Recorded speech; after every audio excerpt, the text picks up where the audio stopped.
The burst of calving probably came a little bit later than other years, for us. We delayed the start of calving. The due date was around the 3rd of February this year, which would be a few days later than other years. While the heifers were synchronised alright and they came very early, the burst of the cows calving probably wasn't until the 3rd week. As it happened, has coincided probably well with the weather as well. I'm joined this week by County Laois dairy farmer David Fennelly and Teagasc Tírlan Future Farm Programme Advisor Sandra Hayes. David is going to give us an overview of how the spring has went so far and some of the key management practices he needs to keep in mind over the coming weeks. As you said, we're farming in County Laois here, I'd say the village of Emo. We're milking 360 cows on fairly dry land, and we were stocked on the milk platform at about 2.9. Last year, we would have delivered about 490 kilos of milk solids from about 1,100 kilos of concentrate. The farm would probably be would have grown about maybe 12 tonnes of dry matter last year, something we'll hopefully get back on an increasing trend in the next couple of years. I'm farming with my father, Tom, and we've got some very good people working on the farm with us as well, so it's a team effort here. Been a busy period, David. Obviously, you said you started calving the first days of February. High percentage of cows calved. How has that been? Has it went pretty well? Has there been any issues? Look, a few issues, I suppose. Nothing out of the ordinary, really. We had a little bit of a higher cell count than you'd like, I suppose, starting off, and a few cases of mastitis that would have been a little bit higher number than we would have liked, but that seems to be under control there now. How did you manage that, David, or what did you do maybe to manage that?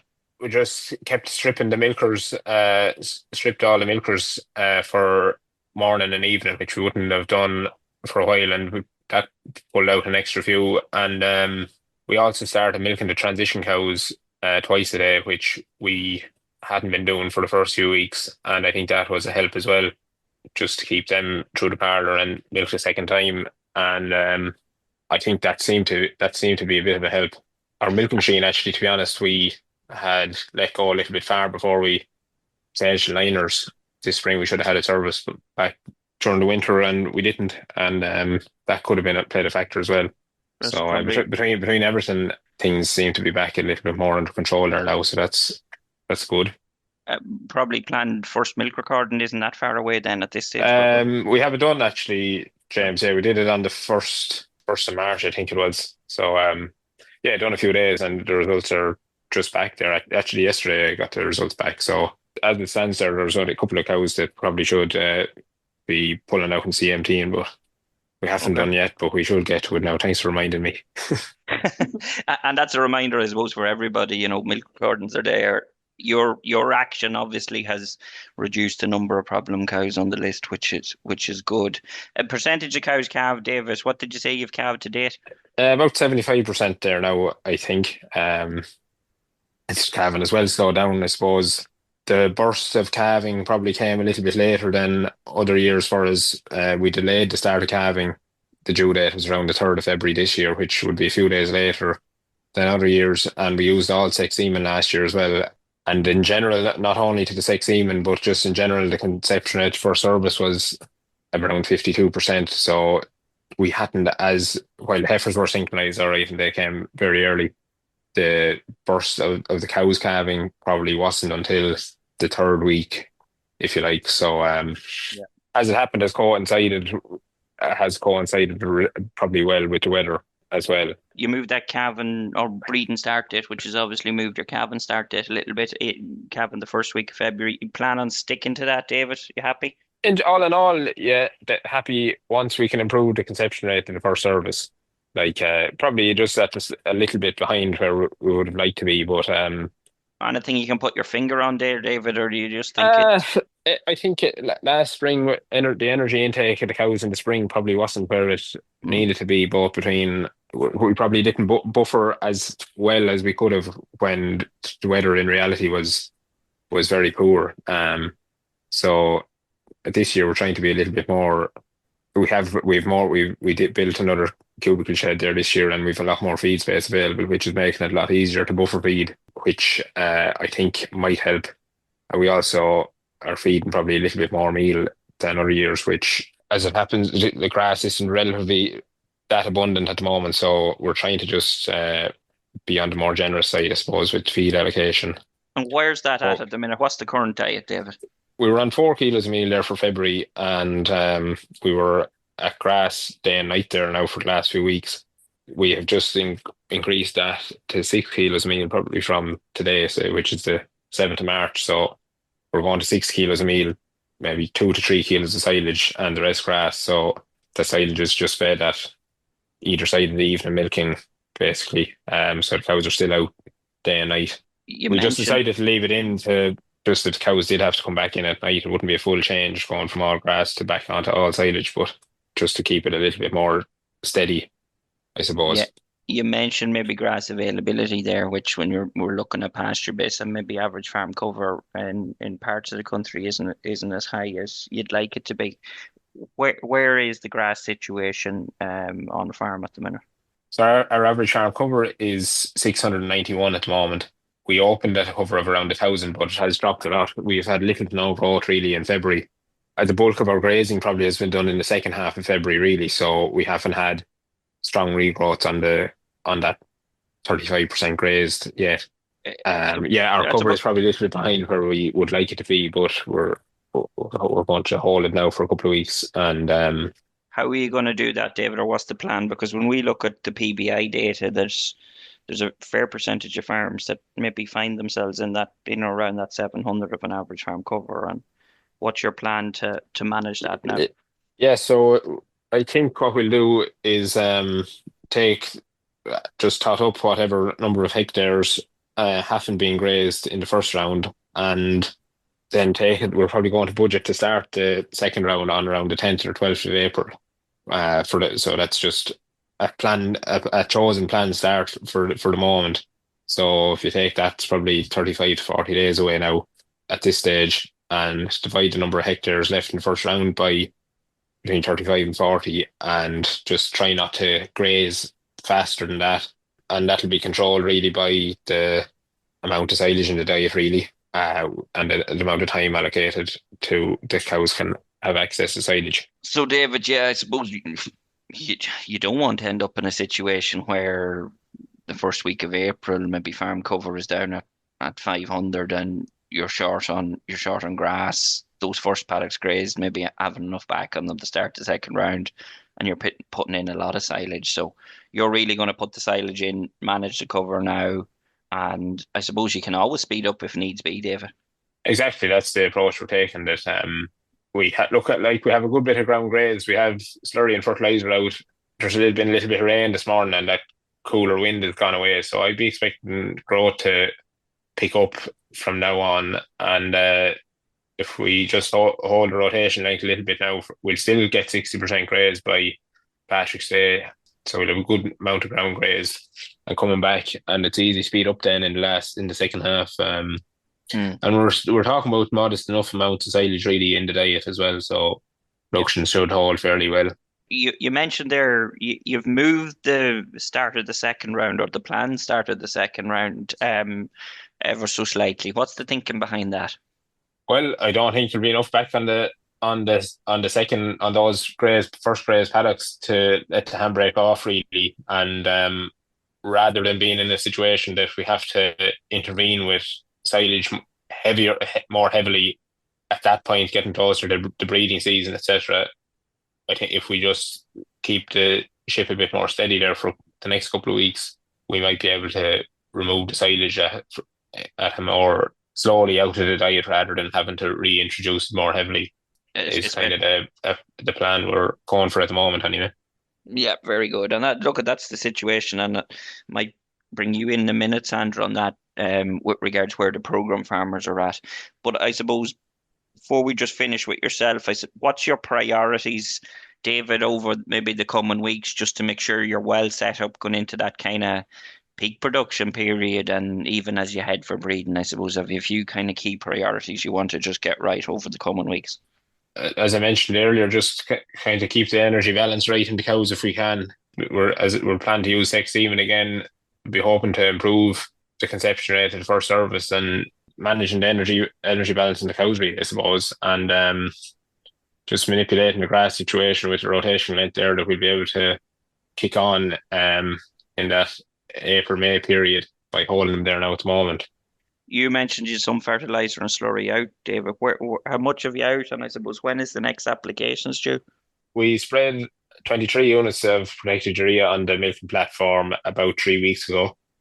So the first half of February there, just before conditions turned a little bit more wet, that was about 90% of the platform. And since that, we've grazed about 35%, and that's all received 2,500 gallons to the acre of pretty watery slurry there by a dribble bar in the first week of March now. So we'll probably go again with try it based on whether paddocks got slurry or not. We'll be spreading between 20 and 40 units of protected urea and sulfur this time in the second application on the platform to bring everywhere up to maybe 60 units by the end of March. Yeah, so you're gonna hit that 60 unit target, and that's going to be a combination approach, which is your chemical and also your slurry. One last question for you before I switch. Managing labour throughout that spring period, how do you manage? And I suppose, have you done anything different this spring that has made life any easier, any changes around the farm? Well, I suppose we haven't made life easy for ourselves anyway between different things we have going on, but we have, myself and, as I mentioned, my father Tom, we're here full time with the other guys, Adrian Luttrell and David Allen, are full time lads working with us, and we've a student who does some relief milking on weekends, and we've just got a level 5 student from Kildalton started with us this week, so he'll be here for March and April as well. So we have very good help, I must say, for the family help, doing lots of stuff in the background as well. So we've used contractors heavily, I suppose, this year, which we mightn't have done in other years, but for the first round of fertilizer and for slurry, that would have been all done in-house in the past. But look, that work just couldn't get done at the moment, so that has been, it's meant that we've kept up to date with those jobs rather than letting those important tasks lag behind, really. So that has been a great help. We've become unrestricted from TB as well, thankfully, after a full 12 months locked up from January 24 to January 25. So getting clear was it was perfect timing to get clear. Thankfully, unfortunately, there's other people not in the same situation, but last year we would have reared all the calves and we brought them to this stage now. So we've been able to move those animals away and been able to start selling calves there now this spring as well. So that has been a major relief to the system. So that's a situation that is adding to the workload on a lot of farms this spring. Absolutely, in terms of if those calves have to be brought right through that rearing stage. You had a couple of projects going on, David, that was fell into the spring period, I suppose, which you'd have liked to have seen done, but that's added that little bit of work that you've said. Yeah, well, different things. Look, the weather dictates all this work, but as I mentioned, we've very good help with us, and we would have milked once a day up until the 20th of February, which we find a great help just at the start of calving, while calving is going strong. And just probably once you get to the 50% calve maybe, or just over that, as you've still a few busy days calving going on, but we start milking twice a day there then. I think actually it sets up the grazing a bit better, milking twice a day, because it's a bit easier to manage the second bout of grazing when you're milking twice a day. But yeah, definitely the once a day milking for the first half of February has been a great help. And as just mentioned, the use of contractors as well. Very good, David. I appreciate your time. No problem, James. Thanks for having me on. Sandra, we've heard from David there, and he's pretty good spring so far. High percentage of the cows calved. Grazing's going well, albeit maybe a little bit behind on average farm cover. What's the situation on, we'll say, the rest of the programme farms? Okay, so as you know, James, I cover farms from County Meath down to County Cork and everything in between in the Tírlan catchment area. So there is variability on the grass situation. You have grass covers kind of just below 700 to some of them up around the 900. So they're in different situations. What I would have seen is the average growth rate over the winter time wouldn't have been as good. I think the average was 4 for the whole group. And in previous years, it would have been higher. And it's hard to pin down why, because it wasn't that particularly wet of a winter for November, December, and January. So everyone's a bit disappointed. They were, I suppose, a little bit lower in opening up as they would have been in previous years. And in terms of grazing, then, I suppose, look at given the fact that you're covering a large area, is there big variation in terms of the percentage of grazing that's done on farms, or how are the guys progressing that? Yeah, we had our first group sheet out there last week and assessing what was percentage grazed. So the average was 19% for the group last week, and that ranged from a low of 7% up to 30%. So the lower grazed ones would have got caught with that tricky wet weather from the middle of February on for that 10-day period. That slowed them down a bit. Whereas some of the earlier calving herds got out kind of end of January, beginning of February, and they had a little bit more done. But what I have to say is there's been great in the last week. There's been great progress made. So literally anyone that was at low percentage has doubled this week, and the average of the group has gone from 19% up to over 35% grazed. So they've caught up great, and that's a combination of reducing the amount of silage in the diet and getting more out by day and out by night as well, for even if it is restricted periods. But I think a lot of them have been able to take off the handbrake, as they say, a little bit this week and catch up. And is it similar with fertilizer applications, or did most of the group get their February application out? No, it was variable on the February application. Some did, like as David said there, he took the window of opportunity there in early February, and any of the lads in the monitor group that did that, I could see that on farm over the last fortnight. You could just see that nitrogen that was applied having an effect, covers getting stronger, greener, and kicking on that little bit. And some did a combination of, they got chemical fertilizer where they could, and they got slurry out where they could. So end of January, there was 2,000 gallons per acre put on areas of the farm that could take it, low covers. And you could see the results there in the last fortnight. That has really, turned the place nice and green and has got covers growing. We did measurement on the farm and tip. In January, the covers were 250 on 2 reseeds that were done in June and July last year. And we cut and weighed there last week and we got 900. So that was an average of 20 kgs of dry matter grass growth over the 32-day period that I had been off the farm. And that was great. And that was only slurry that had done that. So lads were trying to prioritise, if they could, nutrients and slurry or chemical fertiliser back to the reseeds, because they're the ones that perform the best, particularly in this part of the year. And advice around that, Sandra, you're obviously calling out to these farms. The advice around that now in terms of fertiliser applications over the coming weeks.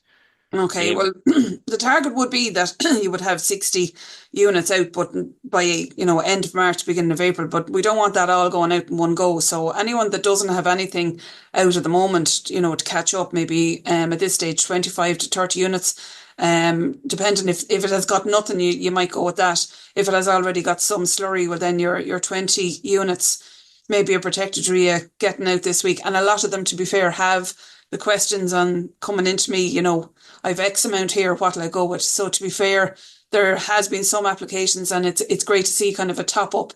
So you could see on some paddocks now, anything from 25 to 40 out at this stage in 2. But it's better to go little and often. Don't be going with the full amount in the one go, because the growth rates aren't there to respond to that. So little and often works much better. David highlighted a couple of areas then as well, Sandra, in terms of kind of managing that grass budget now over the next, kind of 5-6 weeks. That's a situation where there's going to be a range. Obviously, you said there's a big range within the group, but what's the advice there to the program farmers on that regard? What are they doing? And I suppose that start a second round, when should that be? And I suppose how do farmers maybe decide on that? I suppose the one thing that the monitor farmers have got used to doing is using the pasture base and doing up kind of spring feed budgets. So we would have done one of those when we did the opening cover there back end of January, February. And we would have put in, the growth rates for the region, or an average of their own growth rates, because some of them are measuring a good few years. So they put in what they normally would get in the area. And we've budgeted out, and some of them have been, good budgets that, it's all grass, and others there's a good bit of silage. And the way I'd like to budget and what they've done is it's better to have grass the whole way along until you become to whatever your magic day is.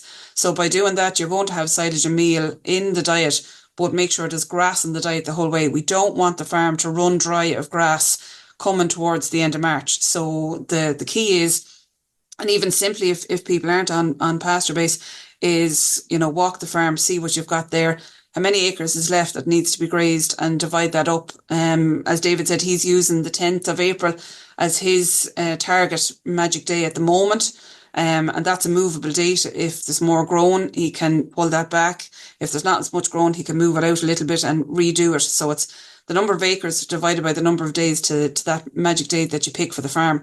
And budget then the backfill being silage and meal to ensure that you've grass every day from now up until magic day occurs on your farm. To back that up, you're going to need, for that to happen, you're going to have to need that fertilizer and or slurry out. Grass, as I say, it's not going to grow by leaving it in the tank or leaving it in the bag. It's good to get an update on where the programme farmers are at, and to hear from David and yourself. So look, Sandra, I think we'll leave it at that, and thanks a million. No problem. Thanks for having us on, James. That's it for this week's episode of the Dairy Edge podcast. My thanks to David and Sandra for joining me on this week's show. If you have any questions about this week's episode or have suggested topics you'd like discussed, you can send them to us at the following email address: dairyedge.podcast@teagasc.ie. Don't forget to rate, review and subscribe to the podcast. You can listen on Apple, Spotify or wherever you get your podcasts. For more information, go to the Teagasc website at teagasc.ie. I'm James Dunne, and join us next time for your Dairy Edge.